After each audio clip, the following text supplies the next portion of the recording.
You are listening to the Fly the W670 podcast. This is season 2. It's episode 76. Jed Hoyer's 2023 Cubs autopsy. Don't forget to listen, download, review. Most importantly, subscribe to the podcast. Follow us on the socials, Fly the W670 on Twitter, Instagram. Of course, we're on Facebook, or email us at flythew670@gmail.com. Crawly, happy Thursday. You know the Bears are playing later tonight, right? No, I did not know that, but go Bears. Hopefully they win. I got Arizona Fall League baseball, which we'll be talking about next week. I got a lot of things going on here. One of the jokes, Crawly, was who would win more games in October, the Cubs or the Bears? Oh, see, when you look at it, it's when you give so much of yourself to one team, it's hard. I couldn't do it again. I can't do that all year, man. I got to sit there, and I'm now looking at free agents. I'm looking at budgets. I'm looking at all sorts of things to try to figure out how the Cubs can get to the promised land in 2024. And that's the good thing about the end of the season is you get to hear from the president or the owner of the Cubs, Tom Ricketts, yeah. Mm-hmm. and the president of baseball ops, Jed Hoyer. We got to hear from both of them, and so I think it gives you a little bit of roadmap. And what you try to do in these kind of situations is read the tea leaves. You and I talked earlier, you can pick out certain talking points that they kind of, were discussed and try to get a general idea here. And there were certain things that were said that definitely had me perking my head up a little bit, but there's never going to be a big bombshell, but there are things that you want to kind of look into and listen to and try to get a general idea of what direction they're going to be heading. Absolutely. So let's first get into, now this is going to be from Sunday off of Marquee. Ricketts in the booth, correct? Yeah, Tom spent some time with reporters and also with Boog and JD for a whole inning because the innings were going quick that game.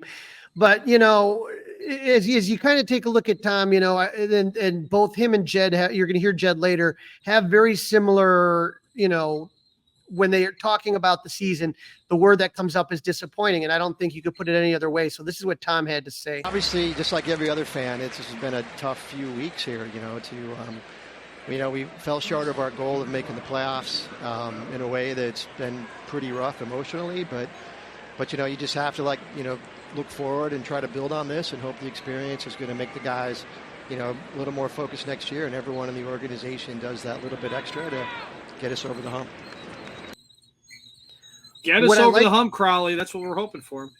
Right. And what I liked is he, basically said we fell short of our goals. I know, there are people that might have said, oh, look, you played all the way until game 161. You were in it, this and that. But that wasn't good enough, not for Jed, not for Tom, and not for the players. And so I truly think that, I'm glad that they kind of came out, both of them, and had that to say, because it was disappointing. You can't be anything but disappointed the way that season ended up. No, you can't be disappointed. And that was the thing. They didn't reach their goal. They didn't, but they did take a nice step in the right direction. The disappointment would come next year if they regressed. So I think you have to hold on to the fact that they did do some really good things, and they did it with guys that nobody, including them, thought were going to be contributors. Right. And so as we kind of go on, one of the big talking points is going to be this idea of organizational health. And this is something that both Tom and Jed are going to talk about, and it's something I agree with both of them on. Here's what Tom said about it. Well, I look at our whole organization and see how healthy it is from top to bottom. We added some players at the trade deadline, but with some minor leaguers that are good, but not our core, not our best prospects. And across the board, we had in each minor league level, we had some good seasons. With 3 out of the 4 were, as one of the top teams in their divisions. Tennessee won the league. The Pelicans got close, but I just see a lot of great players coming, and you saw some of them this year. Some of the guys, obviously, Wicks and Assad are guys that came out of the system that performed really well, and we got more guys coming. So I'm excited about the fact we have a core of players that'll be back next year, and a lot of young guys that'll be knocking on the door to help them win. Jed Hoyer. Now, again, when you talk about organizational health, I think the difference between now and the 2015 through 2020 iteration is that the Cubs minor league system had some really good blue chip prospects, really, really good.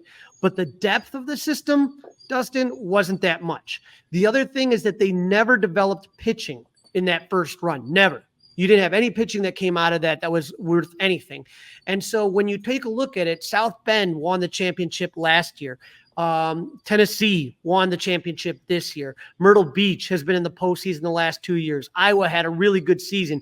I mean, Iowa's always a tough one because you have to keep pulling guys up and down.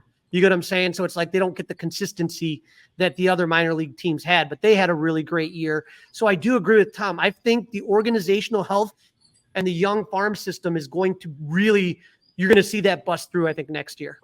Yeah, and I really appreciate the fact. I don't know how many other owners / chairpersons seem to know as much about the minor leagues as Tom does. He really follows this. I think he goes.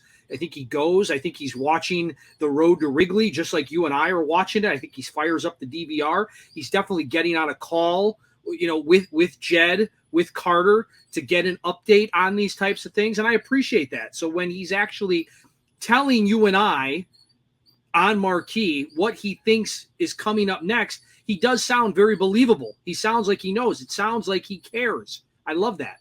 He cares about the affiliates a lot. He goes down there and he has high expectations of the owners of the affiliates. So you look at, Tennessee's going to have a new stadium that's going to be built. Myrtle Beach is going to have a new stadium that's going to be built. South Bend, beautiful facilities. Iowa's wonderful. So he has an expectation of, if you're going to own this team, if you're going to be an affiliate, this is what we expect of you. So I do like that. Now, one thing that raised my eyebrows, and you figured that Jed and Tom talked about this before, is Kyle Hendricks, because usually, an owner's not going to say one way or another. Usually the common line from Tom is, well, that's Jed's decision. Yep. But this is what he had to say about Kyle. Kyle's one of the great stories of the summer, coming back from some injury issues last year. And I know we have a team option on him, and I'll leave that up to Jed, but I don't see why we wouldn't be bringing him back next year. It's, he's a solid guy. He does have that relationship to the past, but he's good, still good, and he's a great teammate, and I imagine he'll be in our rotation next year. So again, that sounded like a ringing endorsement for me from Tom Ricketts. Oh, absolutely, and again, how do you not like Kyle Hendricks? If you're a Cubs fan, if you're a Cubs owner, if you're part of the Cubs front office, there's nothing not to like about that guy. Again, you're not having him come in, game 1 or game 7 necessarily at this point in his career, but he's definitely serviceable, and he's got to be great in the clubhouse. Right. And like we talked about, he kept the Cubs in games. And this was, when you would talk about the disaster that was the rotation, you lost Marcus Stroman for half a year. Drew Smiley was bad most of the year. Jamison Tyone was bad to inconsistent. Hayden Wesniewski never really got rolling this year. And so, if he doesn't come back, you didn't know, and we'll talk about that in Jed's clip. You didn't know what you were going to get from him. He really saved this team. Now, this next clip right here is about Dansby Swanson, the big free agent signing. This is what Tom had to say about this. Yeah, when you look at Dansby, I mean, it just solidifies the entire team. He's that steady veteran at short. He makes all the plays he should make, plus a few that he probably shouldn't. And so he's a great guy. He's also a great teammate and a great leader. So, you look at the free agent insanity of last offseason, and I think Jed played it as well as it could be played with getting the right player into our organization. Crawly, that's where I'd like to jump in, though. Go ahead. Good guy, great teammate, right guy into our organization. Even some of the guys that didn't make it all the way down to the final 162, they didn't make it to that last game, that were earlier on in the season that helped set the compass, if you will, for this Cubs team, were good guys, good clubhouse guys. And I think that sometimes is, what does that matter? I just want the guy to mash. I just want the guy to get the ball. I just want the guy to run the bases hard. But there is something to that, I believe, having those types of guys around. He is absolutely, undeniably the leader of this team. But the one thing that caught my ear was how he talked about the insanity of the free agent market last year. And that made me kind of tick my head up a little bit. And as we kind of talk a little bit more about this, and we talk about Cody Bellinger and some of these things, I want you to keep that in mind when he talked about the insanity of the offseason last year, because some things happened last year that I think it kind of gives you like an insight into Tom's mind here. Now, obviously, David Ross is somebody that we've talked about, and there's questions and all this stuff. But I think any question or any possibility of Ross not being on this team ended when he had these things to say about David Ross. I think Rossi did a great job. He creates a great clubhouse culture. The players love playing for him. He keeps a steady, balanced approach game in and game out that you need over the course of 162 games. I talked to him before the game today. He's as disappointed as anyone that we just couldn't quite pull it over the finish line. And so I think he did a good job. I think Rossi had a great season, and the players play hard for him. And so the one thing that he does say is that he's our guy. And he said that, and so he made it real clear that there's not going to be really any speculation about David Ross's job. Yeah, I mean that he wasn't the manager of the year, but he definitely didn't deserve to be fired either. Somewhere in between. No. And I do think he's coming into the last year of a contract, right? Is he in the final year coming up in 24? Mm-hmm. Yes. I think he's on notice. I think there needs to be Ross-tober, or I think Ross will be gone. But I think it's the right move to bring him back at this time. Yeah, and Jed had some interesting things to say about that as well. Now, obviously, again, when we talked in our last episode of the 4 burning questions about 2024, Cody Bellinger is number 1. And I did get a little chuckle out of this from Tom Ricketts. There's 2 clips here about Cody. Well, I think every team would love to have Cody Bellinger. We'd love to have him back. Turned out he had a great season. He's a great teammate, popular guy. I think he had a good summer here. I think he enjoyed Chicago. We'll do our best, it's you just never quite know. The way the contracts get written these days, you have to be very careful. It's not just the dollars, it's the length. And, some teams are willing to go 10, 11 years on guys. And you just have to be really careful because, no matter how you slice it, you can only spend every dollar once. And hopefully we'll find something that works for everybody and keep that going. So when he says that, remember when I said the insanity of the offseason last year? Yep. That's clearly talking about those 10, 11-year contracts that you see certain guys get, the amount of not just money, but years that you saw guys get. And I think that, when you're talking about, some of the contracts. So you could tell that Tom is not big into those 10, 11-year contracts. But this is what cracks me up when he talks about Cody and he talks about like Wrigley and day games and all that stuff. Chicago's a great place to play. When we go out to talk to free agents, we never have to sell the Cubs. Players like the fact that the ballpark is full. It's in the city. You can live a few blocks away. And most of the players that are free agents already have they're already settled down. They have families. They want to be home at night. Friday and Saturday day games, that's a plus. So recruiting's never an issue for us. We have a great place for players to come. Obviously the dollars tend to win out over day games, but we'll see how it goes this offseason. Dollars win out over day games. Okay. Now I didn't pick up on everything he said originally, so I'm glad you brought that back. That kind of makes you go, Yeah, and so, it's funny because people are like, oh, he loves playing at Wrigley. Oh, like day games are so great. You get to be with your family. And a lot of players do love that. But at the end of the day, who's going to write the biggest, fattest check is really what's going to matter. I keep pounding on the idea that the Yankees and the Giants would love nothing more than to have Cody Bellinger on their team, as would 28 other teams. Well, but right. those two have who wouldn't want Cody Bellinger on their team but again, I do think there is a price, right? There's how far is somebody willing to go? Right. And again, as Tom brought up, not just that, the years. It comes down to the years. And so, but for me, when I think about Cody Bellinger, Dustin, he fills so many holes that if he doesn't perform, in one way. Like if he's not you have him as a Gold Glove center field, the Gold Glove first baseman, a guy that can hit, and again, a good clubhouse guy. But again, if it gets ridiculous, I think sometimes people have to understand there is a certain limit where when you're playing poker, when all of a sudden the price gets a little bit too rich. I know people say the Cubs and they shouldn't have to worry about that, but I mean, that's not realistic, Right. And so this is what Tom had to say about his free agent plans. Well, I mean, we were aggressive this year, and I think we'll stay in those levels. I'll let Jed decide where the dollars go. That's his job. But the nice part is that we do have a fair number of people coming through the system right now that could be real producers for us over the next few years. And on top of that, we have a core, something we couldn't say 2 years ago. We have a handful of guys that are going to be here for the next few years, and we've got 5 or 6 positions locked down for next year with guys who are well above major league average players, and that's a great start. So it'll be up to Jed to figure out where to go from here to supplement those guys to put a winning team on the field. But I think we're going to, come into spring training optimistic and ready to go. Optimistic and ready to go. I love it. And they do. They've got a good core. There's no doubt about it. They've got a good core. They add a couple of really good pieces, and I think they've got a really good shot at winning this division.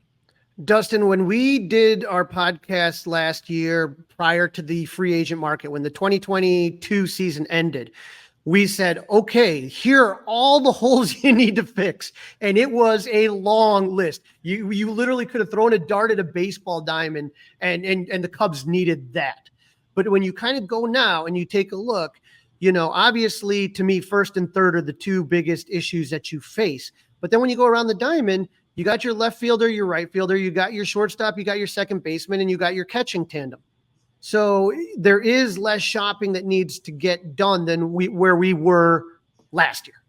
And so that core makes a difference. A lot less. Yep. Not only that, but you have another year of what Tom's talking about, these minor league players coming up that are going to be able to supplement. Again, when you sit there and you have minor leaguers, those guys are cost controlled. They're not expensive at all to the organization. And that's what allows you to make kind of the bigger purchases. Okay. You can't just go out and buy a team.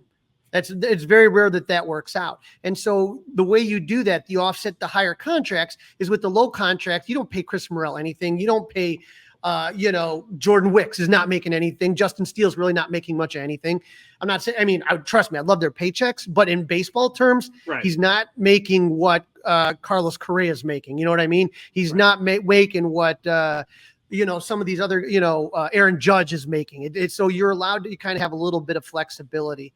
And so this was Tom's final words on the broadcast regarding 2023.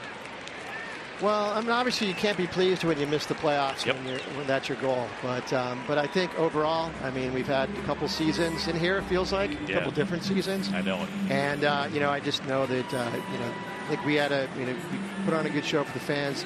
Players played really hard. We came up a little short, but we're going to build on that for next year.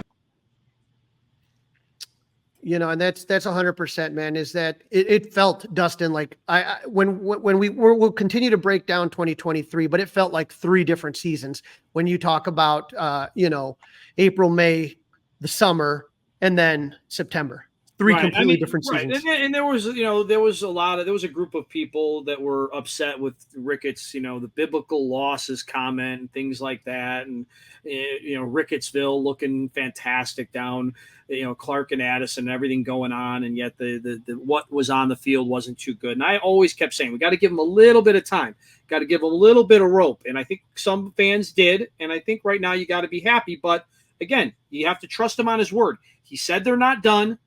So let's see what they've got left. This is the Fly the W670 podcast.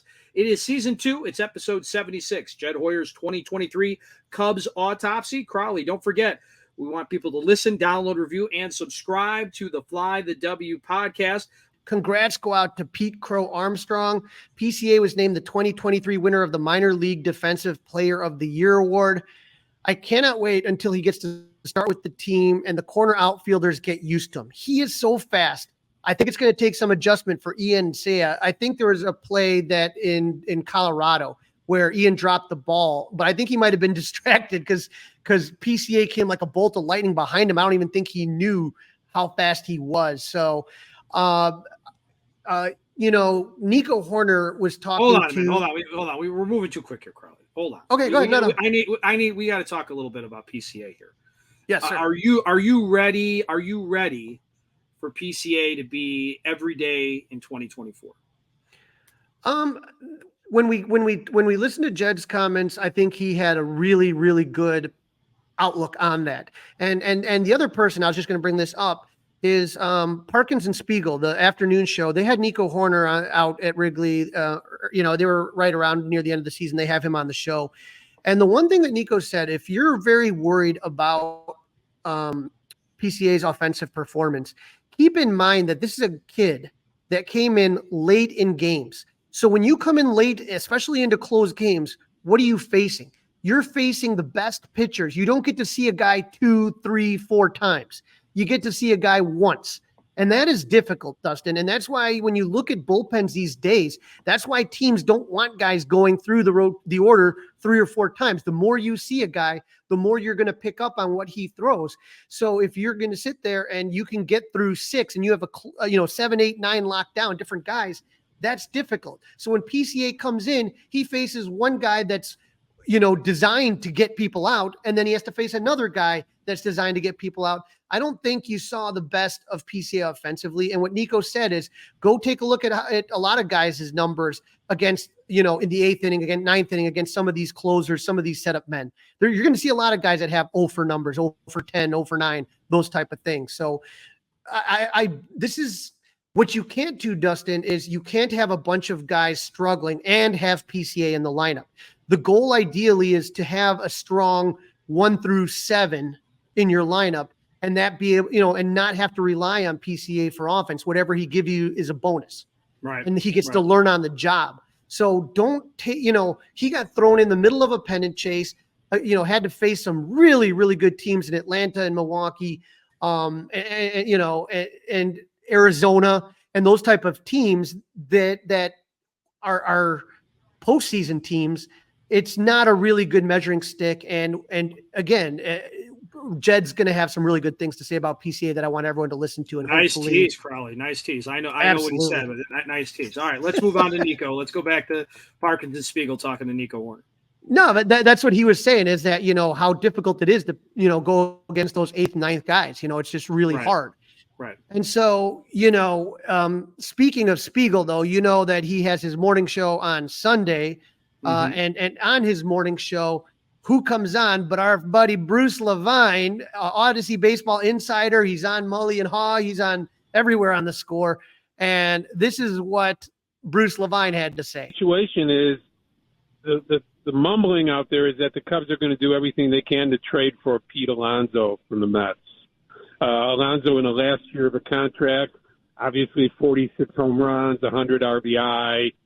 A guy that pounds the ball. Sure, he strikes out, but, who doesn't these days?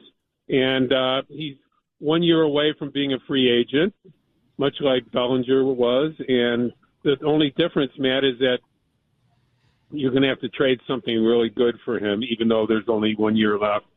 And that the Mets and him have not come to a meeting of the minds about a long-term deal. So Alonso is that middle-of-the-order type hitter to go along with Bellinger. You're really, we're stretching it in this conversation on October 2nd, thinking that they're going to get both of them. But that would be their plan going into the offseason. A slugger like Alonso, a great piece like Bellinger. I laughed because when you say something like that, Cubs Twitter went crazy. Bruce Levine reports Cubs in on it's everywhere. The New York Post picked up on it. Right. But Cubs doing everything possible to lure the polar bear away from New York. Yeah, if you listen to what Bruce was saying, it's what they would like to do, not what is likely to happen. Now, one thing that was a skill sometimes. Yeah, listening is a skill. Right. One thing that happened when you look at this is that when you talk about Cody Bellinger, he was coming off some awful years in LA. And basically the Dodgers threw him in the trash. They said they non-tendered him, which is the same thing the Cubs did to Kyle Schwarber. They just let him walk. It would have been nothing to keep him. And so when that happens, the Cubs are able to kind of swoop in and get an absolute steal on Cody Bellinger for $12 million. Okay. So, and that was a lot of money for a guy that was struggling, so to speak.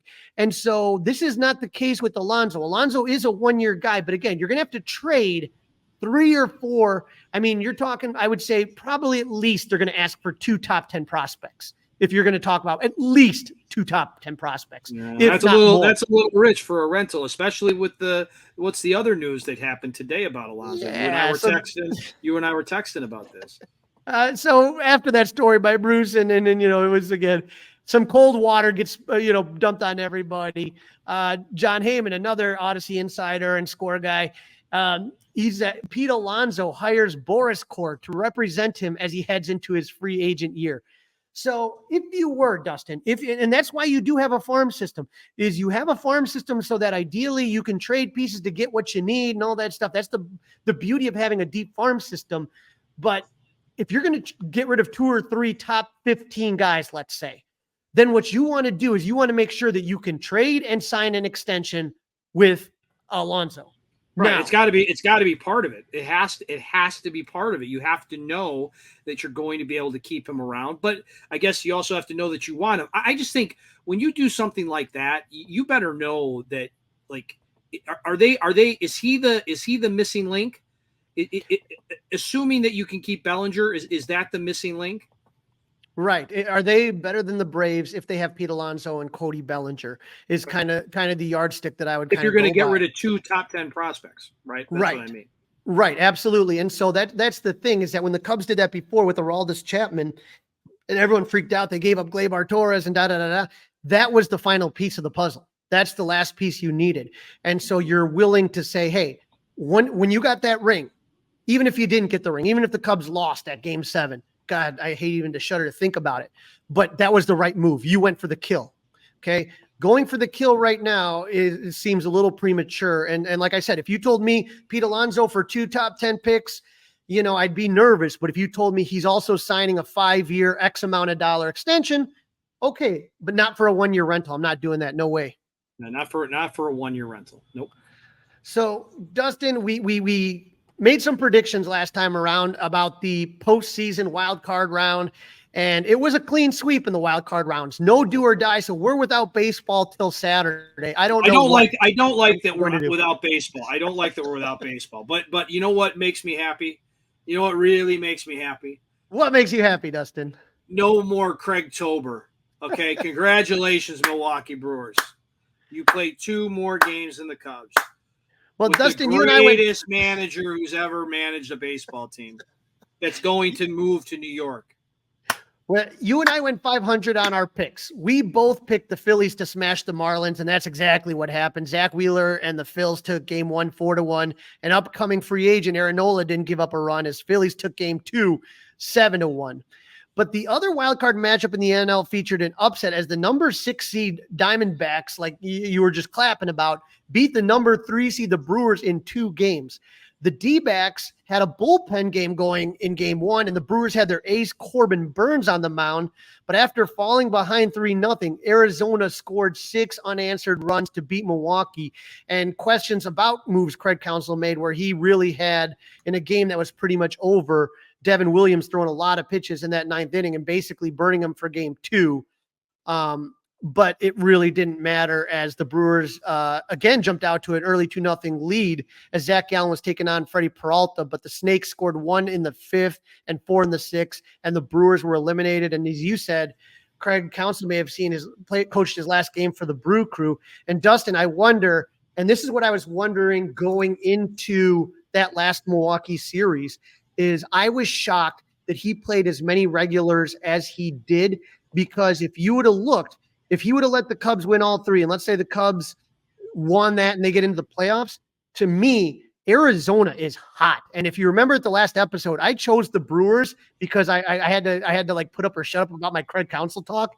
But I was kind of a little bit on the fence on it because I think right now the D-backs are one of the hottest teams in baseball. And I think that it would have been better for the Brewers to have to face the Cubs, who were on fumes and would have had to, they would have had to pitch Justin Steele and all this stuff. I think would have been an easy sweep for the Brewers if they would have faced the Cubs. So if I was surprised. I thought that they would have wanted them. They would have done everything they could to have kind of let them in. They couldn't have controlled it all, but they would have done whatever they could to let them in. Now I think they ruined it for themselves. Right. And on the AL side, as we predicted, Dustin, the Rangers took out the Rays. Too many injuries for Tampa to overcome. Game 1 saw Jordan Montgomery pitch a gem as Texas shut out Tampa Bay 4-0. More of the same in Game 2 as Nate Eovaldi pitched well, and the potent Rangers offense pounded Tampa 7-1 to sweep the series. Dustin, we were wrong when we thought the Twins would lose to the Blue Jays. On Tuesday night, the Twins ended the longest playoff streak in professional sports. They snapped their 19-year, 18-game playoff losing streak by beating the Blue Jays 3-1, thanks to a 2-run homer from Royce Lewis and a brilliant defensive play by Carlos Correa to nail Bo Bichette at the plate. Yeah, how about that? Yeah, Correa doing something, and now Correa gets to lead the Twins versus his former club, the Astros. Yeah, and Dustin, when you look at it, it's something you look at because the Twins were able to advance from a strong pitching performance by Sonny Gray in the bullpen to win 2-0. And again, Correa made a really brilliant play on a pickoff move, where they caught Vladito napping at second base, Vladimir Guerrero Jr. And so he's hot right now. Correa had a tough year, but all of a sudden in September, he's starting to heat up. And now you got to look out. Like you said, there's a lot of good division series, a lot of good storylines that we're going to kind of take a look at.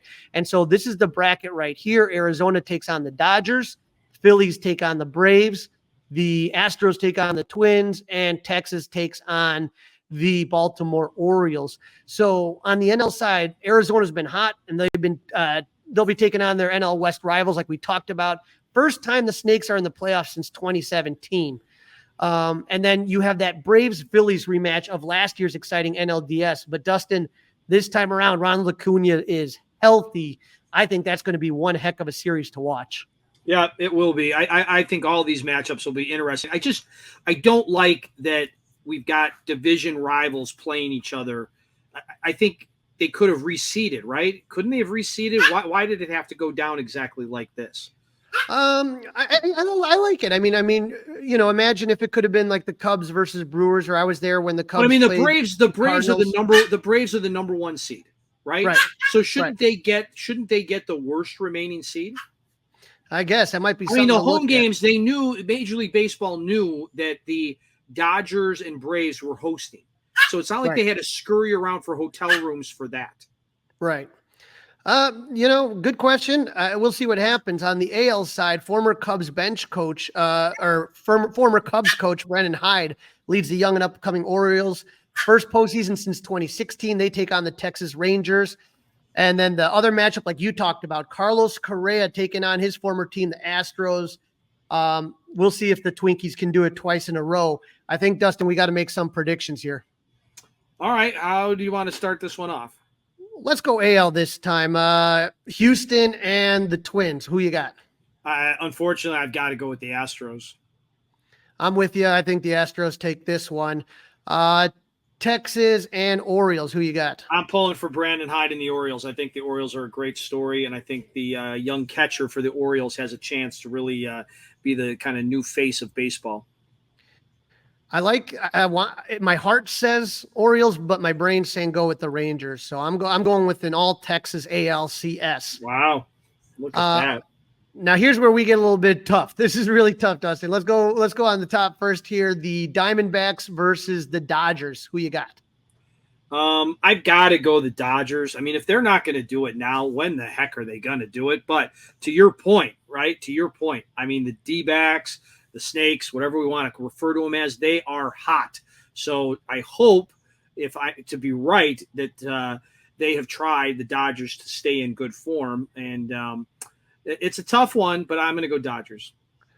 I am going to go with the Diamondbacks. I just think that they are the team. There's always one that just kind of comes out of nowhere and surprises you. And I think it's Arizona's turn. I think you're right. I mean, I could easily go with that. I just feel like if the Dodgers aren't going to do it now, this is probably the end of Kershaw. The end's got to be coming soon. I think they're the team most likely to get Ohtani, to be honest with you. So again, if not now, when the heck are they going to do it? And then I think the next series we're going to talk about is the best series in this round, the Phillies and the Braves. I think that's going to be the one that's going to be the most fun to watch anyway. Atlanta's salty about last year getting knocked out after having 101 wins. Philly is confident in their lineup. Dustin, am going to stick with the Braves. I just don't think that there's another team as strong as the Braves right now. Right. I think the couple days off, though, is going to help the Phillies tremendously as far as getting their pitching kind of set back in order. I'm going to go Phillies. I'm going to pull for Kyle Schwarber. I think they're a really good team. I'm going to go Phillies. I want to be against the Braves after what they did to the Cubs. It's part of it, right? That's part of, again, I'm not saying I'm going to go to, Circus Sports Illinois and bet on the Phillies, but that's what I want to happen. Yeah, it's going to be fun, and I think it's going to be I think the winner is going to be the baseball fan, because this is a really good series that are setting up here. Now, Crawly, we got to get into Jed Hoyer, right? Because this is season 2. It's episode 76, and we called this episode Jed Hoyer's 2023 Cubs autopsy. So, Crawly, what did Jed have to say in his almost 57-minute State of the Cub press conference the other day? I think that was on Tuesday. Yes, absolutely. I thought Monday now. This week has been bizarre. Yeah, I thought it felt like I want to feel like it's Tuesday, but you may be right. It might have been. Yeah, it was Tuesday. It was Tuesday that he did it. Yeah, because we recorded on Monday and we said we kind of teased it out. Yep. So it was on Tuesday that he met with the beat writers and talked about a lot of things. I thought it was a interesting there. Again, you kind of start to like dig for little nuggets here. And for me, I thought there was a lot of interesting stuff here. When you listen to Jed's intro, you'll hear some stuff here about, kind of what happened in the season. And it, again, mirrors what Tom had to say. So this is Jed. And so what he does is he does his little spiel about how he thinks the season goes, and then he opens it up to media questions. Thanks. I guess I'll start. I feel like the question that I keep reading everywhere is, how do you define the season? And I know you guys have asked our players, Rossi, Tom, is this a success or not? And I guess I'll start by saying no. When I think about our season, I'm really impressed that our guys set goals as high as they did. Sort of externally, we were not expected to be a playoff team, but the internal expectations were that we're going to make the playoffs. And going back to spring training, that was the clear goal. When we were 10 games under in the middle of June, these guys still believed, and it was a pretty amazing thing from my seat to listen to them talk about how good they thought the team was when we were 10 games under. In the middle of July, when we were after the All-Star break, we were 7 games under, and these guys are begging me not to break the team up and begging me not to make trades, which is really impressive. These guys believed through all that, and they went on a heck of a run. I think we went from 10 under to 12 over a 3-month period, and it was fun to watch. We just didn't finish the race. Painfully, we did not finish the race, and certainly there's positives to take from the season, both organizationally and certainly positives to take from as a major league team. But right now we're sort of stuck thinking about what could have been and thinking about the painful last 2.5-3 weeks, and you can't call something that falls short of your goal as a success. So ultimately we have to live with that. I know it'll motivate me all winter, and I know talking to our players and coaches and front office, I know it's going to motivate them, but you can't define something as a success when you fall short. I think, as Tom said, those things are consolation prizes, and that's not why we're here. So we didn't finish the race, Dustin. And like I said, I think we've come a long way since 2022, 21, 20, when that sell-off happened in 2021 and into 2022, 23. 21 and 22, there was no shot. You had no shot at a postseason. No one ever thought about it. And when we looked at this year, it was obviously the Pacoda had the Cubs winning 77. If you remember, we had the Pacoda, Greg Goldstein on and all that stuff. And the Cubs exceeded those expectations. They did fall a little bit short, but I like the fact that the bar is being raised. Oh, yeah. The bar is being raised. There is no doubt about that.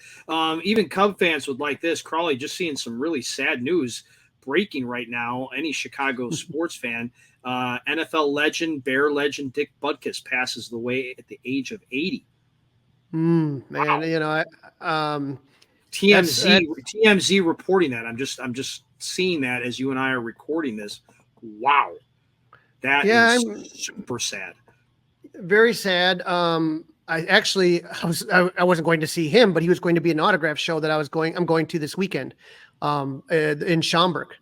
So, I mean, that's obviously shocking news. For those fans that aren't young enough to remember. Games at Wrigley Field, right? Right. For your fans not young enough to remember, his career was played pretty much at Wrigley Field. And some of the great Bears teams with Gale Sayers.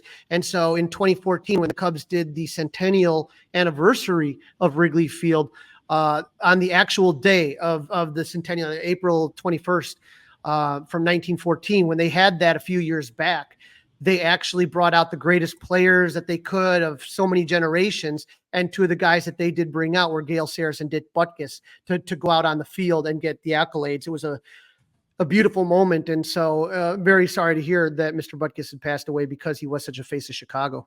Sorry to interrupt you there, Crawly, but had to react to it. So absolutely. So, it's a loss for the entire city of Chicago. A great guy. And like I said, a guy who played the majority of his games at Wrigley Field. Now, the Cubs. Yes, little tie-in. And so, they asked Jed what needs to happen to get over the playoff hump. This is what he had to say. With that in mind of achieving the playoff goal next year, what do you think you guys need to do to get over the hump and get back to the playoffs? Well, I was hoping to have less of October to do off-season planning, but certainly we'll get right to work and, spend a lot of time now that we're not, in the fight, get a chance to break down exactly the things that we need to improve. We're a really strong team in a lot of ways. We're above average offensive team. I think we're actually top 20% offensive team this year. We had really good run prevention. The shell of a really good team is there. Obviously, we have to make additions and we have to find ways to improve. But I feel really good, given where we were a year ago, the number of pieces we have that are contributing players on a really good team is there, and we just need to supplement that. We play very, very similar baseball to this year. We just have to find a way to avoid the ups and downs as much and finish the race a lot stronger. So the shell of the team is there. That, again, you're talking about your core. You got that. And now it comes down to the supplemental pieces that you're going to, look to see what your weaknesses are. I think we know. And that's up to Jed to get that done. One of the things that hurt them in their goal to get to that race was the bullpen kind of going through a lot of tough stretch at the end.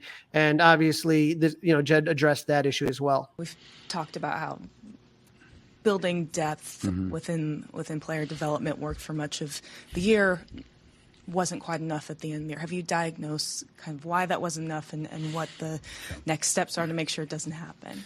Yeah, I mean, for a really long period of the year, our bullpen functioned really well. We were during that long good stretch. I think we were 13-7 in one-run games. Adbert, was locking down one-run saves. He had some combination of Fulmer and Leiter and Merriweather pitching the 7th and 8th, and they did it really effectively. And when that formula, so to speak, when Fulmer got hurt and then Adbert got hurt, Leiter was banged up at the end of the year, really only Merriweather was sort of kind of able to run the whole race without having a lot of days off. That really affected us. And I think, frankly, losing 3 or 4 guys that you're counting on towards the end, I think that's going to affect anybody. But yeah, certainly the lessons learned from the year, when our bullpen was in really good shape, we were very effective. I think we had times during the year that we were unable to hold leads, both kind of in May and then at the end of the season, and that's something we have to address. I think we do have a lot of good arms coming. We have to develop those guys, into good relievers. That transition's not easy, and we do just have to spend the offseason building up that depth because we lost a number of guys that we were counting on, and that's probably normal. Like I said, we have to assume that level of attrition. But the attrition that hurt us the most was ultimately those guys sort of being unable to help us towards the end of the season. We were unable to hold leads, and frankly, we were also unable to get the big hits to stretch leads out. And I think both those things contributed. Now, to me, the thing that he mentioned that was interesting was what we talked about Mark Leiter being banged up at the end of the year. There was no doubt in my head that he was not healthy. He was not 100%. And so when you look at this season, to me, April and May, it took a while to kind of figure out the roles in the bullpen, right? And that cost them some games in April and May. But as Jed said, when you were clicking July, August, in June, late June, July, August, you had a defined bullpen. You had defined roles. But you tell me, Dustin, any team that loses 3 of their top 4 bullpen arms in September, how you're going to do. I don't think there's a lot of teams that are going to come, but that's where you need to have added depth. Yeah, they need to get deeper, and boy, did they miss Michael Fulmer. I mean, Michael Fulmer was obviously just a piece that they just could not afford to have lost like they did. And that's always that is where you really see your vice president of baseball operations and your general manager and kind of your pitching lab, like how valuable that is putting together that bullpen. That's where you really see when you get the really good talent evaluators out there. Yeah. And so hopefully, like I said, those arms will come up. Again, the big question, Cody Bellinger, and here's how Jed answered it. With that in mind, is Cody Bellinger, re-signing him a priority? And if you don't re-sign him, how important is it to replace that production and then add some production on top of that as well? Yeah. We blew 2 teams out really well this year. And we were, I think 14 games over 500, I think, in games decided by 5 or more runs. That's a really good indication of a really good team. I think that, in 1-run games, I think we were 2 under. I think I'm really proud of our hitting infrastructure and all of our hitters. We ended up with over 800 runs, and I think that's top 20% in baseball, which is certainly not where we were projected going into the season. And I think Cody was a big part of that. He had incredible season, and it felt like during that run that we had, it just felt like it was just 1-2 out single after another. Whenever we needed him, he sort of bailed us out, and that's certainly not lost on us. We sat down with him on Sunday, had a long conversation. We've had really good dialogue throughout the whole year. And he loves Wrigley Field, and he loves the fans. And I think his experience was fantastic. And obviously our experience with him was fantastic. And, we'd love to bring him back. We'll have a lot of conversations with him. Obviously it's a process, and that process does not start now. It's going to play out for a while, but, I told him this, it's rare to have a guy come in on a 1-year deal and have that kind of connection with the fans by the middle of the season. It was really special, and he deserves a lot of credit for how hard he plays and the way he played. I think that's what created that. Yes, I do think that, the contributions he made will have to be replaced. I think that's obviously, like I said, we'd love to bring him back, but, in a world where that's somewhat uncertain, we do have to figure out a way to replace that offensively. So that one, to me, Dustin, had a lot of nuggets in there. Is that, yes, Cody was great, but and Bruce Levine is going to ask a question later. I'm not going to play that clip, but here's the issue that you have is that for Cody Bellinger and Scott Boras right now, you're going to take your sweet time and see what happens. At the same time, when you're talking about that free agent game of musical chairs, if you're waiting for this guy to make a decision, other teams are going to pick up other players. You do have to find a way that if you lose Cody Bellinger, how are you going to make up for that production that he had offensively? Yeah, I mean, he's a huge bat in the lineup. And we can remember, right? Let's look back and talk about when he was out of the lineup for an extended period of time and how much the offense struggled without him in that lineup. And it's going to be really difficult. Now, there are people available. There are guys out there.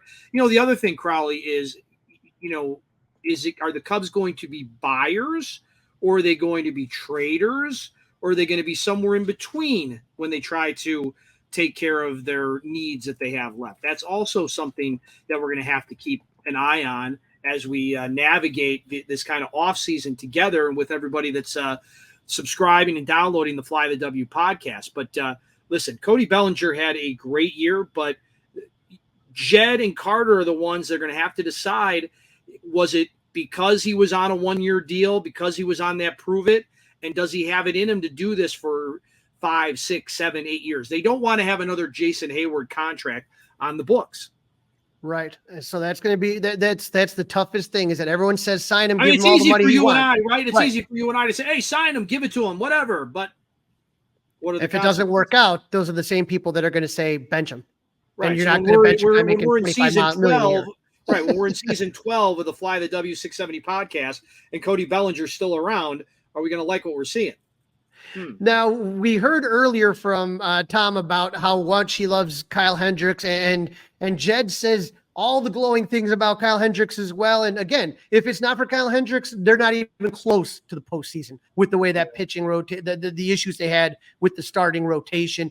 But I thought it was interesting when asked about Marcus Stroman, you didn't see that same kind of, feelings as he does obviously after Hendricks. It's not fair because Hendricks has been around, the entire time that Jed Hoyer's been there.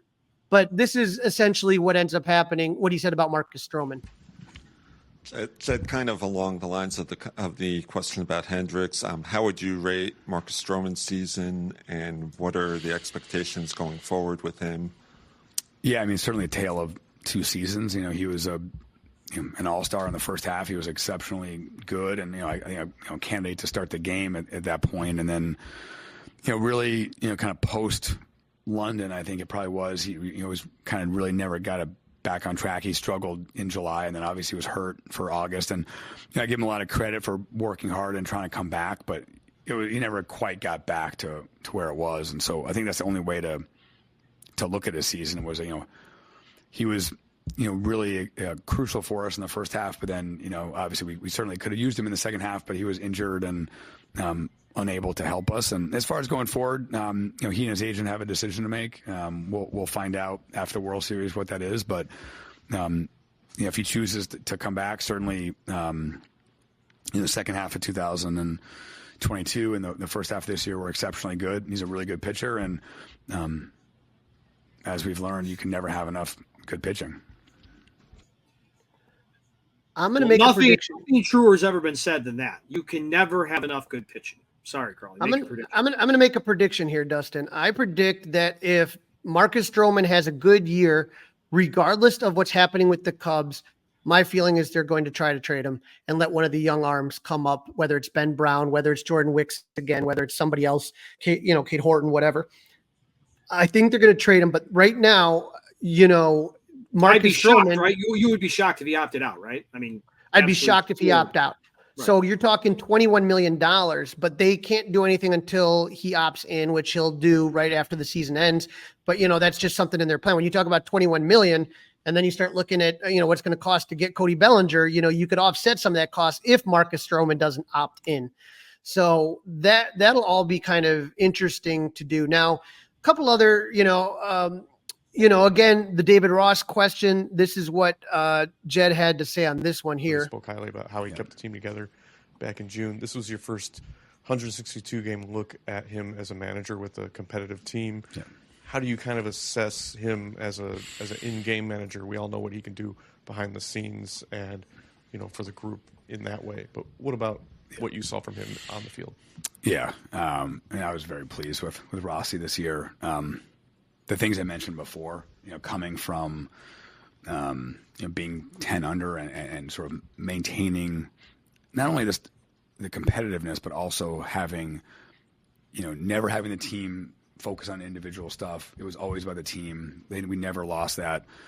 Creating that type of culture is incredibly difficult, and he does a fantastic job of that.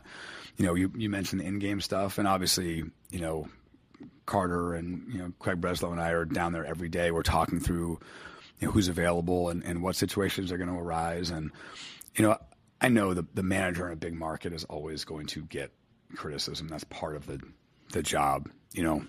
Terry Francona just retired and he's going straight to the Hall of Fame. I was with him in Boston for a long time, and there was always questions about what he was doing. And he's going to be in Cooperstown. That's the nature of it. Do we have disagreements and do we have heated conversations? Of course we do, but you will with any manager. They have to make so many different decisions. They have so many things to weigh. So obviously we work hard all the time to give him the right information. And if there are things that we disagree with or things that we can do better, like he's very open-minded to that. He's constantly trying to improve. But ultimately, we're very pleased with the job he did this year. And, I think that he should be proud of the fact that group kept fighting for him. Hey, Dustin, what do you think they have heated conversations about? Do you think it's bunting? Well, I know that Jed is not a fan of bunting. Last time I heard him on the Score, he basically said that he wouldn't throw his manager under the bus or his skipper under the bus. That one's for David Hoff. He's listening. David doesn't like the use of skipper. He likes manager. I said, okay, but I like skipper. I'm a little old school. I liked your Bobby Cox story. I thought that was a great story. All right, see, it's good that you listen. Tell everybody real quick the Bobby Cox story. I liked it. So back in the day when you used to be able to find guys in hotel rooms, I found Bobby Cox in a hotel room, and he agreed to come on the radio show. So no going through anybody, just called him up. And then I thanked him and I said, okay, coach, give me 30 seconds. And hey, wait, what? I go, what's wrong? What's wrong, Bobby? I'm not a coach. I'm the manager. Click. That. He wouldn't do it. So I learned to either call him skipper or manager. Baseball coaches are on the bases and in the dugout with the manager or the skipper. It's an insult to call them coach. My bad. Learning moment. I love that this morning. I was laughing in the shower as I'm listening, but that's the thing is that this was David Ross's first kind of go at, like they said, his first season was 2020. They made it to the playoffs, but that was a 60-game season. That was a joke. That was Mickey Mouse baseball. He had a real team this time for the first time for 162. Fell a little bit short, but I feel like, again, with that hot seat, I think, if things don't go well next year, there's going to be more expectations. And so we'll see what happens. A couple other little things. Jed did bring up Seiya and how he helped carry that team, and how if the Seiya that we saw after the benching is the Seiya we get all year next year. Again, he came in real late last 2 years ago when he first started. He had the oblique injury this year. You just want this guy to get off to a good start, because what I saw in August and September is what I've been waiting the last 2 years to see. Oh, gosh. If you could get that for like 148 games or something, wow, that would be you're not going to get that and what he brought up about Seiya, Jed, is that you're going to have regression. Nobody's hit 400 since Ted Williams in the 1940s, okay? So you're going to have regression. You weren't going to have Cody Bellinger constantly hitting 400. But the whole thing is, if he goes down, who steps up? And it was Seiya that stepped up and kept the Cubs in it as long as they were. Another thing I thought was interesting was Dansby Swanson. And you and I both know, Dustin, that when he came here, he was all puffy-chested about wanting to play 162 and doesn't want to be taken out of games. Number one, he's played – prepare that way, and basically said, like, if you don't do that, you're weak. But I think that as far as it's concerned, I don't think he's realized he has played a lot of baseball. The amount of games he's played, again, close to 162 the previous 2 seasons, plus postseason baseball. And then you come to Wrigley and you play more day games and you have all those weird day-night games. I'm hoping that we see a lot more better use, that maybe, we have a better bench this year, but there's still, to me, I never understood why you didn't have more times where, when you have those 2 guys in the middle, you have your shortstop replacement right over there in Nico. You could have easily had a couple games where you moved Nico over to short and put Chris Morel at second. Okay. And there were games where you could have given Nico a little rest and put Morel at second. And I think that I know that Dansby has a history of being very streaky, but I think that there was a lot of fade at the end of the year. And I think David Ross has to be the guy that says, look, I love your heart. I love your passion, but I do need you to sit a couple games this year and really kind of use, I think he had the best bench pieces to do it this year in Morel and Nico. I think he should have used that more.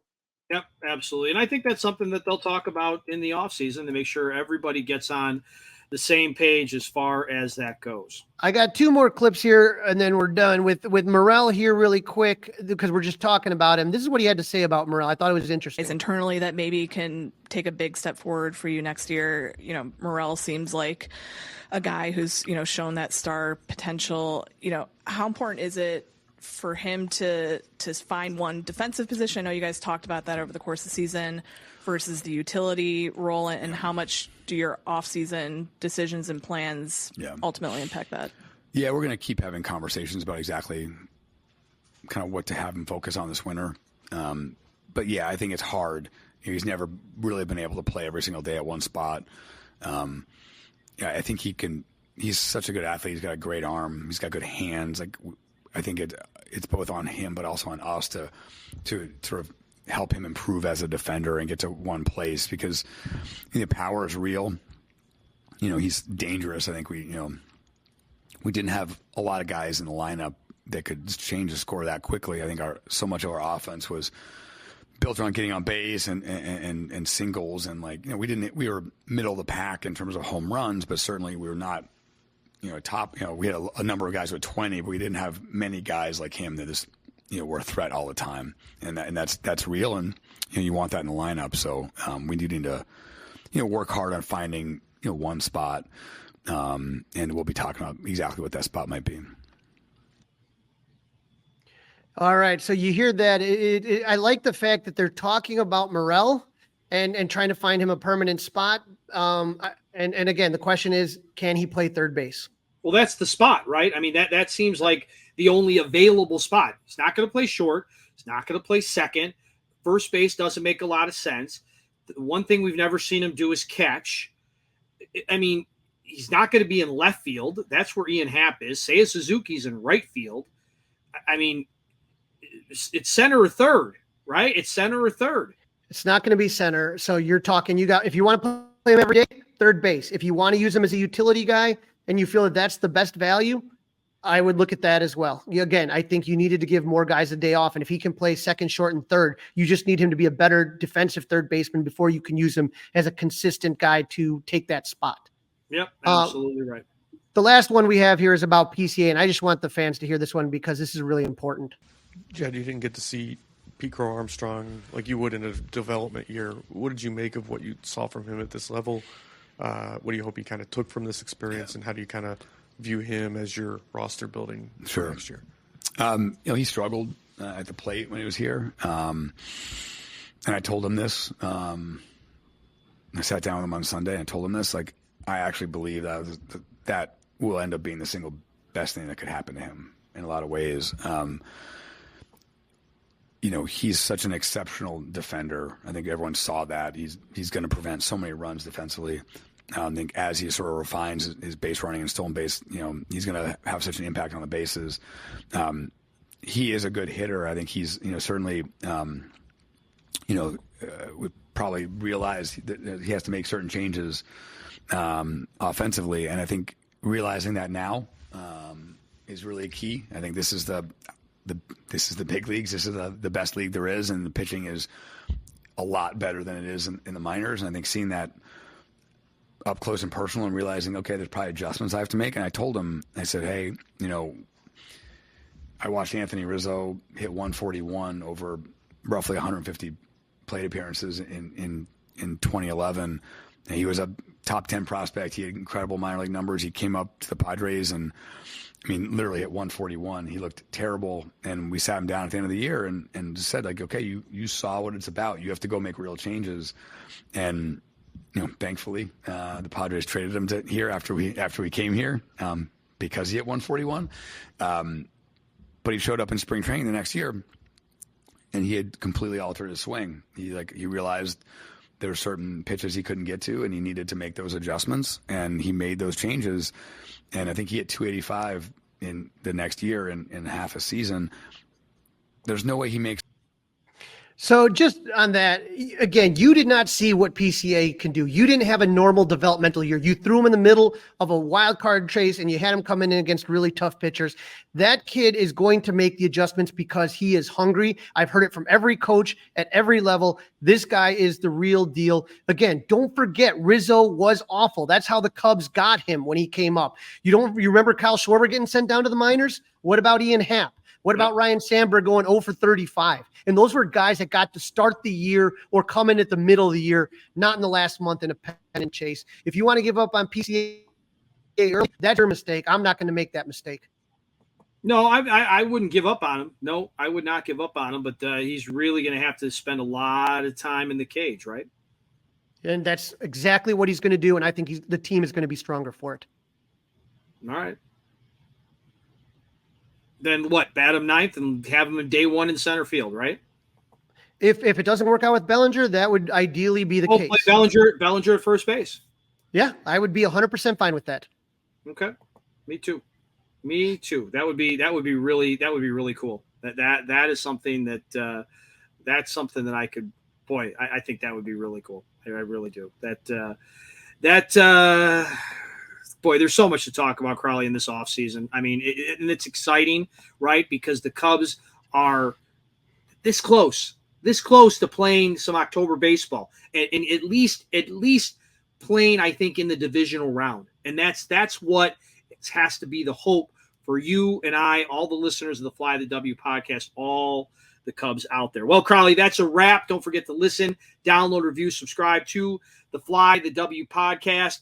Follow us on the socials, Facebook, Instagram, Twitter. You can email us, flythew670@gmail.com. You can watch us on YouTube by subscribing to the 670 The Score YouTube channel. Have a great weekend, Crawly. We'll get back at it on Monday. We'll get everybody updated on the divisional series, and have a good one, okay? Even though they're not playing, we'll have all the news for you always whenever it's breaking. Don't forget to give us those 5-star reviews, and go Cubs! Hey guys, it's Crawly. Thanks for watching. If you enjoyed this video, please don't forget to give it a thumbs up and subscribe to our channel for more content like this.